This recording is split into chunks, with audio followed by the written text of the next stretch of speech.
오랜 기간 개미들을 피눈물 흘리게 했던 2차 전지. 특히 ESS판에서 왜 하필 지금 이재용 회장은 이 기업의 지분 인수를 결정했는지, 왜 지금 글로벌 스마트 머니들은 알짜 기업들을 미친 듯이 쓸어담고 있는지, 무엇보다 이 거대한 판에서 우리가 가장 주목하고 1년 내내 관심 가져야만 하는 최대 수혜주는 무엇인지까지 오늘 가감없이 파헤쳐드리겠습니다. 바로 본론으로 들어가 보죠. 최근 이재용 회장이 상상도 못할 투자를 단행했죠. 첫 번째는 삼성 SDI가 시총 4천억 원 수준의 작은 기업 피노의 지분 7%를 전격 인수한 사건이 있었습니다. 작년 영업이익이 고작 88억 원에 불과했던 이 작은 기업에 도대체 삼성은 왜 투자를 결정한 걸까요? 이유는 단 하나뿐입니다. 전 세계 시장을 통째로 집어삼키겠다는 삼성의 선전포고죠. 최근 삼성 디스플레이 지분을 매각해 확보한 11조가 가장 먼저 꽂힌 곳이 LFP 기업 지분 인수입니다. 이건 진짜 놓쳐서 안 될 투자 포인트죠. 근데요, 주식을 좀 하신 분이라면 이번 이재용 회장의 결정으로부터 자연스럽게 과거의 이 사건이 떠올랐을 겁니다. 충격적인 초대박 급등의 시작과 바로 2023년 삼성이 레인보우 로보틱스 지분을 41% 쓸어담았던 그 사건. 근데요, 그때 시장의 반응은 어땠죠? 아니, 천하의 삼성이 무슨 이런 헛발질이냐. 로봇은 시기상조다라며 온 시장에 의구심을 토해냈었습니다. 실제로 레인보우 로보틱스는 이후 약 2년간 주가 변동도 거의 없었죠. 하지만 결과는 어땠죠? 대중이 이렇게 의구심을 가질 때 삼성은 피 같은 돈으로 역대급 공격적인 투자를 감행했고, 결국 레인보우 로보틱스 주가를 93만 원까지 약 1070% 급등시키는 쾌거를 만들어냈습니다. 그 로판이 이제 배터리판으로 그대로 옮겨온 겁니다. 근데 이뿐만이 아닙니다. 삼성은 이어서 곧바로 두 번째 승부수도 박았죠. 바로 국내 LFP 양극재 강자인 LNF와 1조 6천억 원 규모의 역대급 공급 계약 체결. LNF 전체 매출의 무려 75%를 단 한 번의 계약으로 채운 이 빅딜은 무엇을 의미하는 걸까요? 자, 이쯤 되면 눈치채셨겠죠? 삼성의 이재용 회장이 지금 목숨 걸고 노리는 배터리가 기존 3원계가 아닌 LFP, 즉 ESS 배터리라는 것. 그럼 도대체 ESS가 그 중에서도 LFP가 뭐길래 이재용 회장은 이런 과감한 투자를 단행하고 있는 걸까요? ESS는 에너지 스토리지 시스템, 즉 생산된 전력을 저장했다가 필요한 시기에 적절한 전력을 공급하는 시스템입니다. 당연히 배터리가 핵심이겠죠. 근데 놀랍게도 지금 전 세계의 주류 배터리는 LFP 배터리입니다. 아니, LFP는 값싸고 질 낮은 배터리 아니야 라고 알고 계신 분들이 많을 텐데요. 맞습니다. 하지만 화재 안전성이 굉장히 높죠.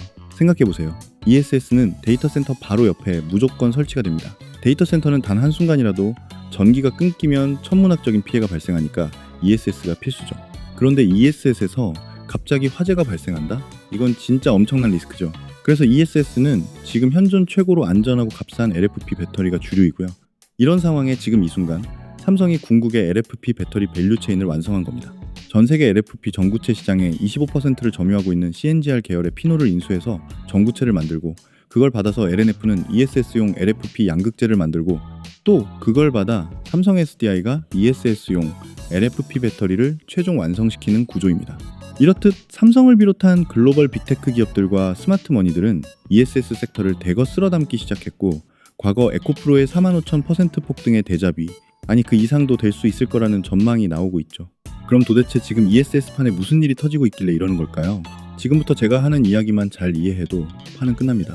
단 한순간도 놓치지 말고 집중해주세요. 첫째, 이제 태양광은 선택이 아닌 필수입니다. 자, 이 뉴스를 보시죠. 구글이 데이터 센터 전력 혁명을 발표했습니다. 무려 2.7 기가와트 규모의 청정 에너지를 풀가동하겠다는 프로젝트인데요. 지금 시대에 전기가 부족해진 건 다들 아실 거고, 그래서 누구나 다 차세대 소형 원전 SMR이나 10년 뒤에나 될지 안 될지 모르는 핵융합에 관심 갖고 있습니다. 근데요, 세계 최고의 빅테크인 구글의 이 결정은 뭔가? 이 흐름과는 좀 다르죠. 여러분이 확실하게 알고 넘어가야 할 건 이겁니다. SMR이나 핵융합 시대는 10년 후에나 가능하다는 것. 그러니까 전력난이란 질병을 치료할 치료제는 SMR이나 핵융합이 맞지만, 그때까지 버티게 해줄 진통제가 청정에너지, 즉 재생에너지라는 거죠. 쉽게 말해 지금 당장 부족한 전력을 채울 수 있는 건 놀랍게도 재생에너지밖에 없다는 겁니다. 이 2.7 기가와트가 얼마나 큰 용량인지 아십니까? 대형 원전 3개가 뿜어내는 용량의 전기입니다. 보통 대형 원전 1개당 약 10만 가구가 전기를 공급받을 수 있으니 27만 가구의 전기에 해당하는 용량이죠. 여기서 더 주목할 것은 이 2.7 기가와트 용량 중 1.6 기가와트가 태양광이라는 겁니다. 이 지점에서 ESS가 등장하는 겁니다. 태양광은 낮에만 발전을 돌릴 수 있죠. 그럼 필수적으로 ESS를 같이 설치해서 낮에 생산한 전기를 저장하고 하루 24시간 안정적으로 전기를 공급해야만 하는 겁니다. 근데 데이터 센터를 지금 구글만 짓나요? 전 세계 모든 나라가 국영, 민간 할 것 없이 빈 땅만 보이면 세우는 게 데이터 센터입니다. 가장 대규모 프로젝트가 그 유명한 스타게이트 프로젝트죠. 무려 720조 원을 쏟아부어 10기가와트급 전력을 끌어쓰겠다는 챗GPT의 오픈 AI와 오라클이 중심이 된 프로젝트입니다. 이외에 마이크로소프트, 아마존 등 모든 빅테크들이 미친 듯이 세우는 게 데이터 센터인데 거기에 태양광이 무조건 깔리고 태양광이 없더라도 안정적인 전기 공급을 위해 들어가는 게 ESS라는 겁니다. 즉 수요 폭발은 무조건 올 수밖에 없는 미래입니다. 변수가 없고 상수에 가까운 거대한 부의 이동일 수밖에 없다는 거죠. 자, 둘째, 이란 전쟁이 쏘아올린 공입니다. 자, 근본적으로는 재생에너지를 확대해야 되는데요. 올해 재생에너지를 대략 7.4기가와트 이상 늘리려고 하고 있습니다. ESS도 1.3기가와트 이상 보급을 추진하면 LNG 발전량을 줄일 수 있을 거라고 보고 있습니다. 전 국민이 태양광, 베란다 태양광을 설치하는 것도 검토하면 좋을 듯합니다. 진짜 엄청난 이야기를 했죠. 신재생 에너지를 7.4기가와트 이상, 전 국민 베란다에 태양광 설치. 근데 이 국무회의를 왜 진행했습니까? 바로 이란 전쟁으로 인한 에너지 위기 대처 때문입니다. 이번 이란 전쟁은 전 세계의 에너지가 너무나 중요한 것이라는 것을 각인시켜준 계기가 됐습니다. 즉 이젠 에너지 안보 시대란 거죠. 그래서 보신 것처럼 우리나라 정부는 신재생 에너지에 대한 수요를 폭발적으로 늘리기 시작했고요. 거기엔 필연적으로 ESS가 싹 다 배치되는 구조로 당연히 발전이 되겠죠. 더 중요한 건 이게 지금 우리나라뿐만이 아니란 겁니다. 실제로 중국은 10년 전부터 재생에너지에 투자를 막대하게 진행했고요. 판매되는 자동차의 50%가 전기차입니다. 그러면서 이번 이란 사태로 가장 피해를 덜 본 에너지 안보 최강대국으로 명성을 떨치고 있죠. 결국 중국이 제시한 이 모범 답안을 우리나라도 그렇고 전 세계가 따르게 될 것이란 겁니다. ESS는 데이터 센터를 넘어 지구 전체의 에너지 지도를 바꿀 혁명이라는 거죠. 마지막으로는 일론 머스크의 소름 돋는 계획입니다. 곧 스페이스X가 상장합니다. 몸값만 무려 2,500조. 지금 나스닥이 상장 규정을 바꾸면서까지 편입시키려고 난리를 치고 있죠. 근데 이 스페이스X의 진짜 핵심 산업이 뭔지 아십니까? 바로 우주에 데이터 센터를 설치하겠다는 미친 계획입니다. 이미 일론 머스크는 수차례 우주가 최고의 데이터 센터 설치 장소라는 것을 언급해 왔는데, 자, 우주는 낮과 밤이 없죠. 이 말인즉 24시간 온종일 태양광으로 미친 듯이 전기를 생산할 수 있다는 소리가 됩니다. 그리고 또 그늘진 곳은 영하 200도가 넘습니다. 데이터 센터의 수많은 반도체들이 뿜어내는 열을 획기적으로 식혀줄 환경도 있다는 겁니다. 상상해보세요. 우주의 데이터 센터가 수만 개가 깔리는 모습과 그 옆엔 ESS가 필수로 설치되겠고요. 그러니까 이제 배터리는 우주 산업으로까지 확장됐다는 겁니다. 즉 전력난의 치료제인 태양광, 이란 전쟁이 쏘아올린 에너지 안보 시대, 시대의 천재 일론 머스크의 우주 산업까지 지금 지구 전체에서 일어나고 있는 가장 미친 혁신들이 전부 ESS로 귀결되고 있다는 거죠. 이건 ESS가 메가사이클일 수밖에 없는 강력한 증거이자 변수가 없는 상수 섹터라는 강력한 팩트들인 겁니다. 이해가 되셨나요? 자, 그럼 이렇게 당장의 태양광부터 미래 우주 산업까지 확장될 메가사이클에서 우린 어떤 종목에 관심을 가져야 할까요? 이재용 회장이 쥐고 있는 11조 원의 실탄이 가장 먼저 꽂힌 ESS 역대급 최대 수혜주들 중에서도 최고의 상수 포인트를 가진 종목들만 선정했습니다. 바로 알아보시죠. 무엇보다 영상에 나오는 모든 내용과 종목은 제 개인적인 분석일 뿐 수익을 보장하지 않고 매수 추천도 아닙니다. 모든 투자에는 위험이 따르고 시장은 언제든 변할 수 있다는 거 충분히 아시리라 믿고 바로 종목 속으로 들어가겠습니다. 여러분, 배터리 내부에 들어가는 전해액은 흔히 사람의 피에 비유되곤 하죠. 그런데 그 피가 배터리 안에서 원활하게 돌며 에너지를 뿜어내게 만드는 결정적인 성분이 바로 LiPF6, 즉 육불 화인산 리튬이라는 전해 질염입니다. 이게 빠지면 배터리는 그저 값비싼 쇳덩어리에 불과하죠. 그런데 여기서 소름 돋는 팩트 하나가 더 있습니다. 이 필수 소재를 대한민국 땅에서 유일하게 그리고 독보적으로 대량 양산할 수 있는 기업이 어딜까요? 네, 오직 후성뿐입니다. 이게 왜 지금 전쟁에서 미친 폭발력을 가지느냐? 바로 미국의 탈중국 정책인 FEOC 규제 때문입니다. 미국은 계속해서 중국산 소재가 섞인 배터리는 절대 안 된다고 규제를 걸고 있죠. 그동안 배터리 기업들이 써왔던 값싼 중국산 전해질을 이제는 더 이상 쓸 수 없게 됐다는 겁니다. 그럼 당장 북미 공장을 돌려야 하는 삼성과 LG는 누구의 문을 두드릴까요? 대안이 없습니다. 결국 대한민국 유일의 생산처인 후성을 찾아갈 수밖에 없는 구조죠. 더 무서운 건 후성의 본업입니다. 이들은 반도체 미세 공정의 필수인 에칭가스를 만드는 국내 유일의 기업이기도 합니다. 지금 구글 등의 빅테크들이 데이터 센터를 미친 듯이 지으면서 삼성과 하이닉스의 HBM을 싹쓸이하고 있죠. 후성은 배터리뿐 아니라 이 반도체 영역에서도 독점적인 기업이라는 겁니다. 무엇보다 2년간의 적자를 끊어내고 올해 1분기 흑자 전환에 성공했다는 사실은 지금의 주가 상승처럼 이제 거대한 턴어라운드의 서막이 올랐다는 강력한 신호라고 볼 수 있지 않을까요? 사실 3월 28일 후성을 영상에서 처음 소개했는데요. 그 이후 70%나 급등했지만 여전히 저는 이 기업을 주목하고 있습니다. 지금 주가가 이미 움직이고 있는 이 후성 꼭 직접 한번 판단해 보시고요. 자, 그 전에 우리 구독자님들께 드릴 말씀이 있습니다. 요즘 이 추천주 때문에 매일 챙겨보시는 분들도 많은 것 같아요. 지난번에 추천드렸던 라메디텍에 이어서 이번에 추천드리는 종목은 바로 이 종목입니다. 차트 보시는 것처럼 수급 패턴을 봤을 때 그동안 바닥에서 외국인과 기관 매집 이후 이제 막 큰 상승 흐름이 시작된 걸로 분석되는 종목 중 하나인데요. 이 종목은 아직 경제 뉴스에도 그리고 증권사 리포트에도 단 한 번도 언급되지 않은 기업입니다. 따라서 종목을 확인하신 분들은 비밀을 지켜주셔야 합니다. 이 종목이 필요하신 분들은 제가 구독자인지 확인할 수 있게 지금 바로 현재 채널 구독 누르신 후 구독이라고 댓글만 남겨주시고 화면에 보이시는 것처럼 고정 댓글에 링크 클릭하셔서 강남개미 유튜브 채널 구독자라는 질문에 네 버튼 클릭 후 성함 또는 닉네임 입력 후 받아보실 구독자 무료 혜택 체크하신 다음에 체크하신 내용 받아보실 연락처 기재 후 동의함 체크 제출까지 해주시면 되겠습니다. 이 종목 단언컨대 이번 연도에 가장 많이 상승할 걸로 예상됩니다. 작년에 로봇주 놓치신 분들은 이번엔 절대 기회 놓치지 마시고 참여해 보시길 바랍니다. 그리고 지난번에 참여하신 분들도 얼마든지 참여하실 수 있습니다. 아시겠죠? 자, 그럼 무슨 말씀인지 다 이해하셨을 거라 생각하고 본론으로 넘어가겠습니다. 자, 삼성과 LG가 ESS 시장을 선점하기 위해 미친 듯이 찍어낼 LFP 배터리. 근데요, 이 LFP에는 아주 치명적인 단점이 있습니다. 바로 영하의 날씨만 되면 성능이 뚝 떨어지는 저온 특성과 낮은 에너지 밀도인데요. 이 단점을 완벽하게 치료할 유일한 해결책이 바로 첨보가 세계 최초로 상용화한 F 전해질입니다. 이 특수 전해질이 들어가야만 이온 전도도가 폭발하고 영하에서도 출력이 유지되거든요.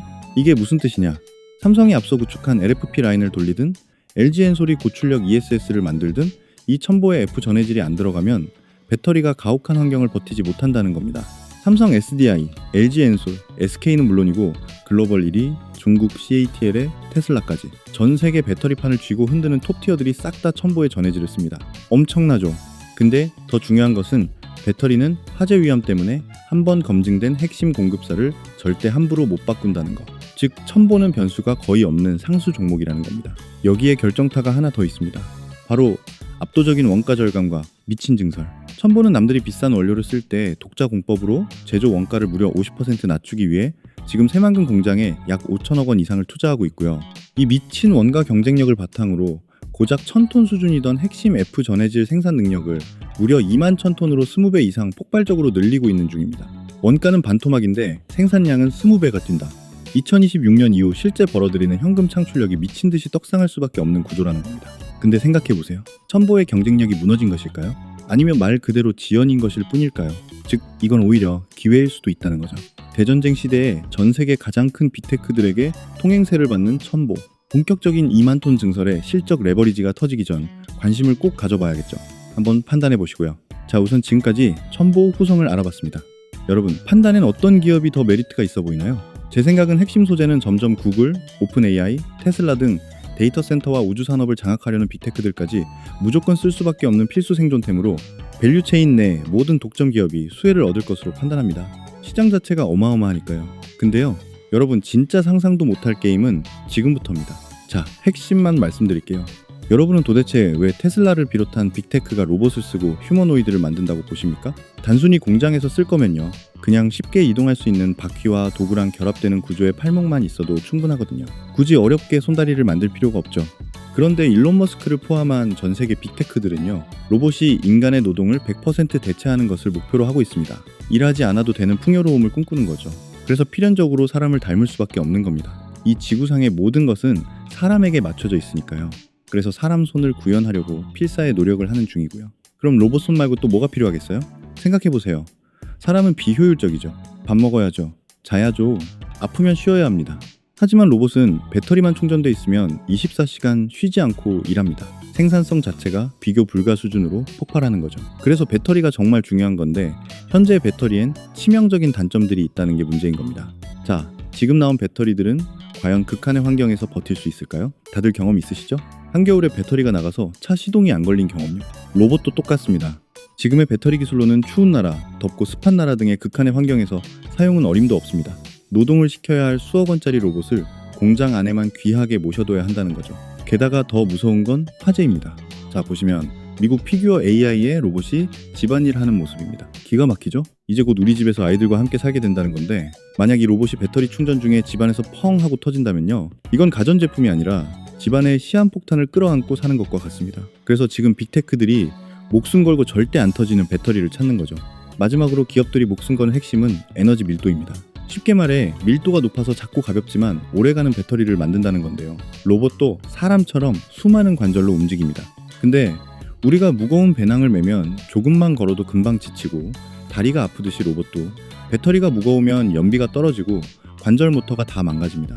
그 관절인 액추에이터가 로봇 원가의 60%인데 수리비만 천문학적으로 깨지는 거죠. 결국 결론은 하나로 귀결됩니다. 앞으로 천조 로봇 시장을 지배할 배터리는 압도적인 밀도로 더 작고 가벼워야 하고요.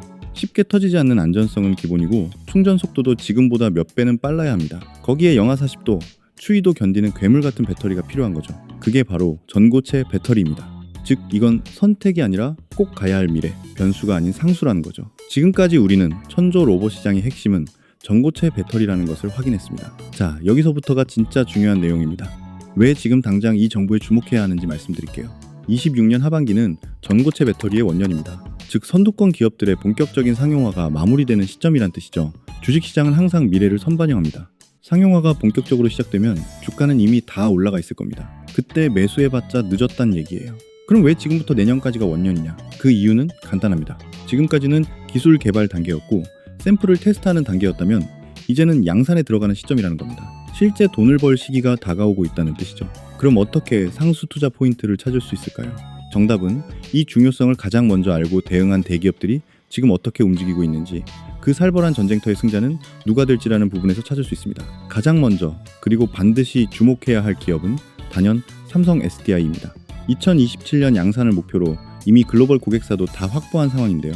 이게 계획대로 되면 세계 최초 상용화를 성공시키는 겁니다. 특히 주목할 건 배터리 기업들이 개발 중인 황화물 전고체와 삼성이 개발한 무음극 기술인데요. 무음극 기술은 말 그대로 배터리에서 음극을 아예 빼버린 거죠. 그래서 부피는 획기적으로 줄였고 양극이 커지면서 에너지 밀도를 40% 이상 증가시켰습니다. 쉽게 말해 로봇에게 가장 필요한 가볍고 오래가는 배터리를 만들 기술을 삼성이 보유하고 있는 거죠.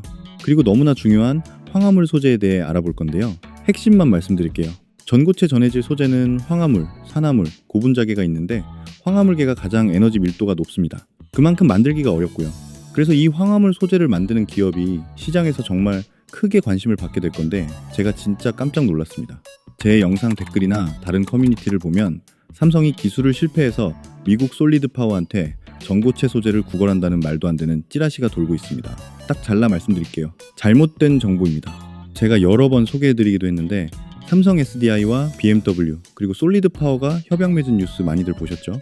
솔리드 파워 없이는 삼성 SDI 혼자 전고체를 못 만든다는 오해가 이 협약 뉴스 때문에 생긴 것 같습니다. 정확히는 삼성이 기술이 없어서가 아니라 BMW가 솔리드 파워와 협업 중에 세계에서 배터리를 제일 잘 만드는 삼성과 같이 하고 싶어서 요청했기 때문에 연결된 겁니다. 오히려 솔리드 파워 입장에선 삼성이 없으면 BMW와 연결이 안 되는 거죠. 솔리드는 어디까지나 배터리 완제품이 아닌 소재만을 만드는 기업이니까요. 게다가 애초에 솔리드 파워의 투자자가 누군지 아십니까? 바로 삼성과 현대차 등 우리나라 기업들입니다. 그러니까 삼성이 기술이 뒤처진다 뭐다 하는 개념이 아니라는 겁니다. 지금 삼성은 자체 소재도 개발하고 있지만 빠른 상용화를 위해서 솔리드 파워 등 협력사의 소재를 활용하는 거고요. 가장 먼저 양산에서 시장을 선점하고 대량 생산으로 생산 단가를 낮추면 후발주자들은 진입조차 못하는 거대한 장벽이 생기게 됩니다. 그래서 목숨 걸고 세계 최초를 차지하려는 건데, 현 시점 가장 검증된 솔리드 파워와 함께하는 게 가장 합리적인 방법이란 거죠. 애초에 그러려고 오래전에 투자를 했던 거고요. 근데 삼성 기술력이 부족하다 이런 뇌피셜에는 절대 속지 마십시오.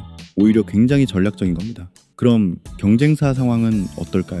황화물계 기준으로 LG에너지솔루션은 2030년에나 상용화가 가능하다고 했고요. SK온은 1년 빠른 2029년에 하겠다고 선언했습니다. 삼성 SDI와 최소 2년에서 3년의 격차가 납니다. 이 바닥에서 3년이면요. 엄청나게 유리한 고지를 선점하게 되는 거죠. 그래서 제가 계속 삼성 SDI가 현 시점 최고라고 강조하는 겁니다. 자, 여기서 재밌는 게 뭐냐면요. 이 세 그룹들 중 누가 승자가 될까요? 솔직히 말씀드리면 결국엔 셋 다 승자가 될 수 있습니다. 배터리 시장은 시장 자체가 너무 크기 때문입니다. 우리가 살펴봤던 로봇은 물론 전기차, 비행기, 선박, 심지어 우주선까지 배터리는 어마어마하게 큰 시장입니다. 즉 1등뿐 아니라 기술이 있다면 1, 2, 3등 모두가 돈을 잘 벌 수 있는 시장이란 뜻입니다. 근데 여기서 정말 중요한 포인트가 있습니다. 과연 대기업만 돈을 벌죠? 대기업들에게 장비와 부품, 소재를 납품하는 협력사들이 있거든요. 이런 신기술 분야에선 항상 대기업들보단 이 협력사들의 주가 상승률이 훨씬 높습니다. 당연한 것이 대기업들은 이미 사업이 확장돼 있어서 신규 사업의 매출 비중이 크지 않기 때문이죠. 반면 협력사들은 신기술 분야의 매출 비중이 작지 않기 때문에 숫자 자체가 달라지고 시가총액도 작아서 변동성도 크죠. 삼성 SDI가 세계 최초로 전고체 양산을 시작하면 라인의 장비는 누가 만들죠? 협력사들이 만들죠. 양산할 때 들어가는 소재들은 누가 납품하죠? 협력사들이 납품합니다. 근데 많은 개인 투자자들은 삼성이 최고다 하면서 대기업을 사는 경우가 많은데 물론 이게 틀린 투자는 절대 아닙니다. 하지만 이렇게까지 제 영상 보면서 공부하는데 다 더 큰 수익을 기대하시는 거잖아요. 그리고 지금이 이 협력사들을 관심 가질 황금 타임입니다. 왜냐면 오랜 시간 2차 전지 섹터가 전체적으로 조정을 받았고 이제야 조금씩 상승을 해주고 있고요. 무엇보다 이 전고체의 중요성을 아직 개인 투자자들이 잘 모르시거든요. 그냥 전고체 되면 좋지 뭐 이 정도로만 알고 계신 겁니다. 자, 지금까지 제가 말씀드린 내용을 정리하면 이겁니다. 전고체는 선택이 아니라 필수입니다. 2027년 삼성 SDI가 최초 상용화를 하고요. 더 빠르게 대량 양산을 시작하려고 대기업들이 총력전을 펼치고 있습니다. 그리고 진짜 높은 투자 수익을 기대할 기업은 대기업이 아니라 협력사들입니다. 무음극 기술, 롤프레싱 장비, 핵심 소재까지 이런 기업들이 진짜 폭발적으로 성장할 겁니다. 자, 그럼 이제부터 진짜 수혜주를 알아볼 텐데요. 첫 번째 종목입니다. 삼성 SDI의 세계 최초 상용화를 이뤄줄 상수가 될 수 있는 기업인데요. 전고체 배터리를 완성하려면 전극을 아주 강력한 힘으로 압축해야 합니다. 그래야 전기가 잘 흐를 수 있는 경로가 확보되거든요. 그동안엔 대기업들의 연구 파일럿 단계에서는 WIP, 즉 온간정수압이라는 공정을 이용했습니다. 말 그대로 물속에 넣고 압력을 가하는 공정인데 물로 하는 거다 보니 균일하게 압축할 수 있어서 품질이 굉장히 좋습니다. 근데 치명적인 결함이 하나 있는데 생산 속도가 너무 느리다는 거죠. 이게 한번 공정을 돌리는데 무려 20분에서 30분이나 걸립니다. 생각해보세요. 앞으로 수억 대의 로봇과 전기차에 들어갈 배터리를 생산해야 하는데 하나 만드는데 30분. 이건 대량 생산하지 말라는 소리랑 똑같죠. 그래서 WIP는 품질은 좋지만 상업적으로는 힘든 방식인 겁니다. 그래서 삼성 SDI가 판을 뒤집기 위해 도입한 기술이 바로 롤프레스입니다. 롤프레스는 분당 수십 개 이상을 미친 속도로 찍어낼 수 있는데 단순 계산으로도 속도가 WIP보다 수십 배가 빨라지는 거죠. 게다가 밀봉 같은 잡다한 과정도 필요 없어서 자동화 라인 구축이 쉽습니다. 그래서 유지비도 저렴하다는 장점이 있고요. 삼성 SDI는 이 기술로 무려 수백 메가파스칼급 초고압을 구현해서 세계 최초 상용화의 문을 열어젖힌 겁니다. 자, 그럼 이제 여러분이 가장 궁금해하실 질문, 도대체 이 엄청난 롤프레스 장비를 누가 만들까요? 바로 PNT입니다. 제가 아까 말씀드렸죠? PNT는 그냥 장비 회사가 아닙니다. 국내 2차 전지 장비 시장을 지배하는 압도적 1위 기업인데 배터리를 만드는 4대 핵심 공정 전부에 PNT 장비가 들어갑니다. 특히 이 롤프레스 분야에서는 타이 추종을 불허하는 독보적 기술력을 가지고 있습니다. 이 기업의 클래스가 어느 정도냐면요. 이미 삼성 SDI, LG 에너지 솔루션, SK온이라는 국내 배터리 3사가 전부 PNT 장비를 씁니다. 심지어 까다롭기로 소문난 테슬라 라인에도 이 회사 장비가 들어갑니다. 경쟁력이 어느 정도인지 감이 오십니까? 전 세계 1등 기업들이 줄을 서서 사간다는 뜻입니다. 숫자로도 증명됩니다. 지금 PNT 수주 잔고만 무려 1.7조 원으로 역대 최고치입니다. 공장을 24시간 풀가동해도 주문량을 다 못 맞출 정도라는 거죠. 여기에 LFP, 동박, 그리고 앞으로 천조 시장이 될 라인까지 사업을 확장하고 있습니다. 정리하겠습니다. 로봇 시대의 주인공은 배터리입니다. 그 배터리의 혁신은 롤프레스에서 시작됩니다. 그리고 그 혁신을 주도하는 주인공은 삼성 SDI. 그 기술을 완성해주는 킹메이커는 PNT입니다. 어떠신가요? 이 정도면 상수에 가까운 종목이 될 수 있겠죠? 자, 두 번째 종목은 아직 사람들이 덜 관심 갖고 있지만 정말 강력한 히든 종목 중 하나입니다. 아직 많은 분들이 PNT만 보고 계실 때 진짜 고수들은 조용히 관심 갖고 있는 바로 엠플러스입니다. 제가 왜 이 기업을 주목하느냐? 이유는 아주 심플합니다. 핏줄이 다릅니다. 엠플러스의 김종성 대표는 삼성 SDI 출신으로 근무 당시에 1990년부터 리튬이온 배터리 국산화를 주도했던 인물 중 한 명이죠.